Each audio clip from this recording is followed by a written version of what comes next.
Price Lord. கர்த்தராக இயேசுவின் நாமத்தினாலே இந்த நாளிலும் கர்த்தருடைய வார்த்தை என்னவென்றால், தீமோத்தேயுவுக்கு எழுதின 1 நிருபம் 6 அதிகாரம் 6வது வசனத்தை நான் வாசிக்கிறேன்.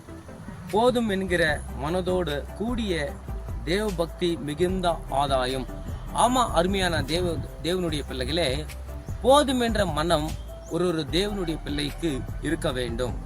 மனுஷர்கள் எவ்வளவுதான் சம்பாதித்தாலும் பரலோகத்துக்கு நம்ம கொண்டு போகிறது ஒன்றுமே இல்லை. இந்த உலகத்துல நீ எவ்வளவுதான் சம்பாதிச்சு வச்சாலும், ஒரு பொருளா இருக்கலாம், ஒரு வீடா இருக்கலாம், பணமா இருக்கலாம், அது ஒன்றையும் நீ பரலோகத்துக்கு கொண்டு போக முடியாது. ஏன்? உன்னுடைய சரீரம், உன்னுடைய முடி எதுவுமே பரலோகத்துக்கு போக முடியாது. மாம்சமும் ரத்தமும் பரலோகத்துல பிரவேசிப்பதில்லை என்று வேதம் சொல்லிக் கொண்டிருக்கிறது. ஒரு தேவ பிள்ளை எப்படி இருக்க வேண்டும் என்றால், போதும், ஆண்டவர் இன்னைக்கு எனக்கு இந்த ஆசீர்வதித்திருக்கிறார், என் குடும்பத்துக்கு போதுமானது எனக்கு கர்த்தர் கொடுத்திருக்கிறார்.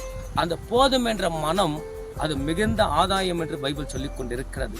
கர்த்தர் இந்த நாளிலே நம்மளுக்கு எவ்வளவு ஆசீர்வதிச்சிருக்கிறாரோ, கர்த்தருக்கு நன்றி சொல்லி, கர்த்தருக்கு ஸ்தோத்திரம் சொல்லி, ஆண்டவரே என் குடும்பத்தை நீங்க தாங்கி இருக்கிறீங்க, என் பிள்ளைகளை நீங்க தாங்கி இருக்கிறீங்க, என்னை நீங்க நடத்திருக்கிறீங்க, நன்றி ஆண்டவரே, நன்றி ராஜா. நாளை குறித்து நீங்கள் கவலைப்படாதீங்க, இன்னைக்கு கர்த்தர் நம்மளை போஷிக்க வல்லவராய் இருக்கிறார்.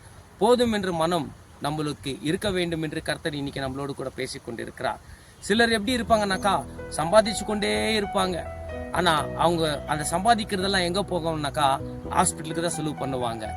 சுகர், நிறைய வியாதிகளுக்கு அவங்களுக்கு வந்து சேர்ந்து இருக்கும். ஆனா ஒரு கிறிஸ்துவனுடைய இயேசு பின்பற்ற பிள்ளை எப்படி இருக்க வேண்டுமானால், இருக்கிறது போதும் என்று அந்த மனம் நம்மளுக்கு இருந்தால், கர்த்தர் நிச்சயமாகவே அதில் வைச்சு கர்த்தர் நம்மளை ஆசீர்வதிப்பார் என்று நான் விசுவாசிக்கிறேன். இந்த வார்த்தையை விசுவாசிங்க, கர்த்தர் உங்களை ஆசீர்வதிப்பார். ஆமென், ஆமென், ஆமென்.